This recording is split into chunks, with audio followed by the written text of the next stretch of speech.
Hi guys. Muntik ko na makalimutan ko. Natayaan ko na itong kabila. Overtime tayo guys. Mayroong pasingit guys.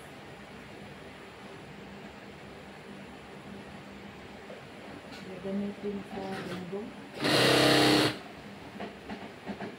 Bukas. Ayan guys. Gagamitin bukas. Singit lang natin guys. Thank you dahil kayo na. Isa na po nakalimutan ko ang pangalan guys. Sa kapitbahay doon.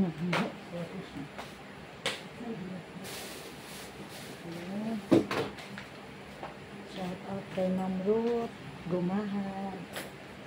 Kapitbahay namin guys. Ang tagal na namin dito. Ngayon ko lang siya nakilala guys.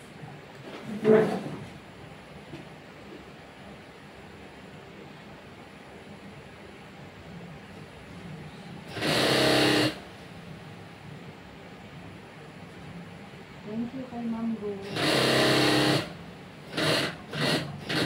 Ipauna na itong tatlo guys. Tinangkas ko na. Yung dalawang tangkas ko na.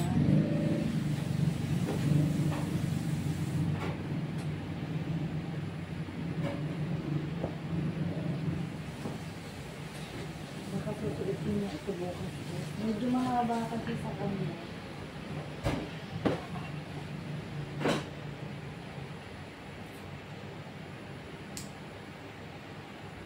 Ginagdisan ko ito guys, pero erase pen lang naman ang ginagdis ko guys. Madali lang yung magura sa plancha. Ito guys na natastas ko na rin, binantuan ko na rin. Ito lang ipapakita ko guys. Sa next na naman ito. Ito lang muna i-video ko.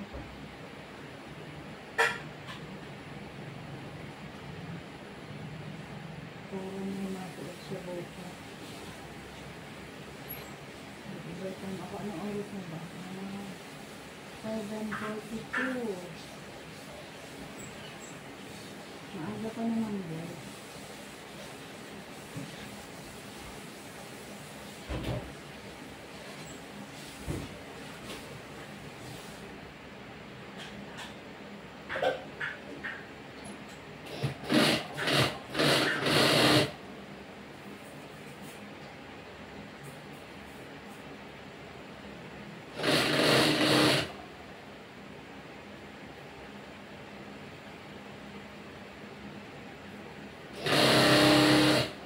I-upload ko pa agad ito mamaya guys.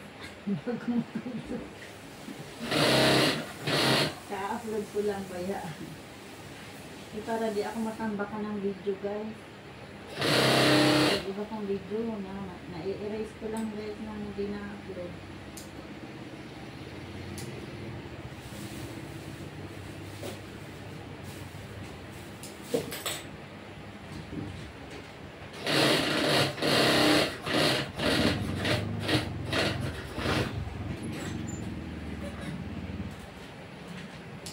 Buti nga mayroon akong sinulid na kakulay dyan.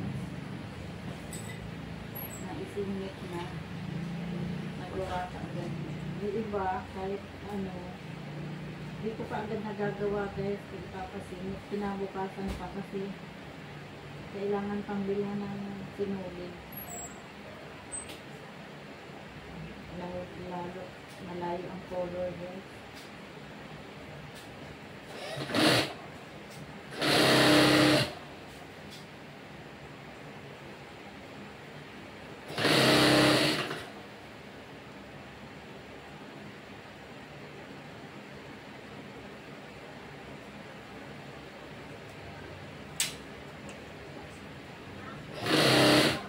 Habang nag-edit ako ng video kanina guys, nanangastas ako nito. Na-upload ko na ang video. Munti ko na makalimutan, isa na lang na video natin dyan.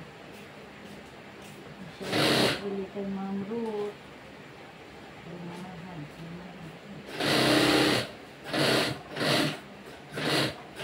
Akala ko galang ang deliver nila kasi pag may nagdi-deliver ng Shopee guys, galang ang hinahanap. Itinuturo ko pa agad diyan sa kabila. Akala ko galang. May dalawa, ay may tatlo pa si kapitbahay namin dyan. Dapat kasing apartment ito magkakasunod dito sa tabi namin guys. Kaya kala ko sila yung galang. Di ko rin alam kung sino yung galang. Yan na. Ito lang guys ang vlog ko ngayon. Overtime ang title natin. Overtime is life. Ayan. Nagtupi ng pantalon. At yung isa, yung jeans, ibang video ko na lang guys. Kasi iba rin ang ano man. Iba rin ang, ito. Iba ang paraan ng pagtalit. Yan lang guys. Sana di makita ang aking ano. Thank you for watching guys. Thank you Ma'am Ruth. Sa aming kapitbahay.